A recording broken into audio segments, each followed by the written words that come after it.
ဆိုရဲခါနံပါတ်1စောင်းတဲ့နှစ်ပါနံပါတ်2 dryer နဲ့မှုတ်ပါနံပါတ်3ဖုန်းကိုလက်ဖြင့်ပုတ်ပါအဓိကအရေးကြီးဆုံးချက်ကတော့စောစောကပြောခဲ့တဲ့အချက်3ချက်ကိုလုံးဝလိုက်မလုံးမိပါစေ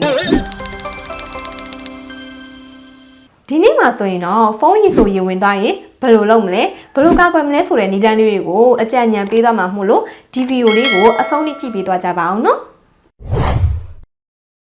ရေခွက်တိုင်းပြီလို့ဖုန်းရည်ဆိုသွားလားဒါမှမဟုတ်အပြင်သွားရင်မိုးမိလို့ဖုန်းရည်ဆိုရလားအကြောင်းမျိုးမျိုးကြောင့်ဖုန်းတွေရည်ဆိုရင်ဝင်တဲ့အခါမှာလှုပ်တင်တာနဲ့မလှုပ်တင်တာတွေကိုဒီနေ့အမီစင်ကအကြံပြုပေးသွားမှာပါ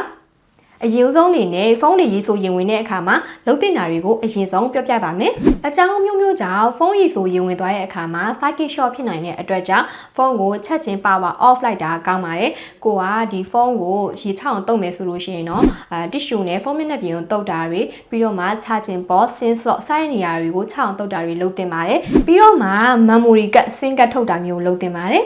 ရေဆိုရတဲ့ဖုန်းကိုအပူချိန်နည်းနည်းပဲရှိရဲ့ပန်ကနာမီးပုံနာမဟုတ်တဲ့အနှွေးတဲ့ရှိရဲ့နေရာဒါမှမဟုတ်6သွေးရဲ့နေရာတွေမှာထားတင်ပါတယ်ဖြစ်နိုင်ရင်တော့ service center ပို့တာပိုကောင်းပါတယ်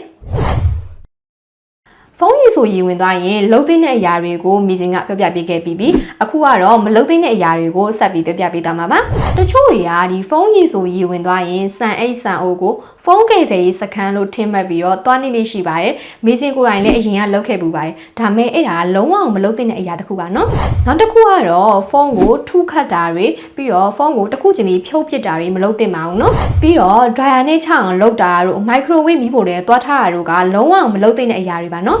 နောက်ပြီး charging ပေါက်တွေကိုလေနဲ့မှုတ်တာတွေကရေကိုဖုန်းအတွင်းပိုင်းထိပို့ပြီးရောက်စီနိုင်တဲ့အတွက်ကြောင့်လုံးဝမလုပ်သင့်ပါဘူးနော်ကာကွယ်ခြင်းဟာကုသခြင်းနဲ့ပို့ပြီးတော့ကောင်းတယ်ဆိုတဲ့စကားအတိုင်းဖုန်းတွေရေးဆိုရင်ဝင်တဲ့အခါမှာဘယ်လိုကာကွယ်ရမလဲဆိုတာကိုဆက်ပြီးတော့ပြပြပေးသားပါမယ်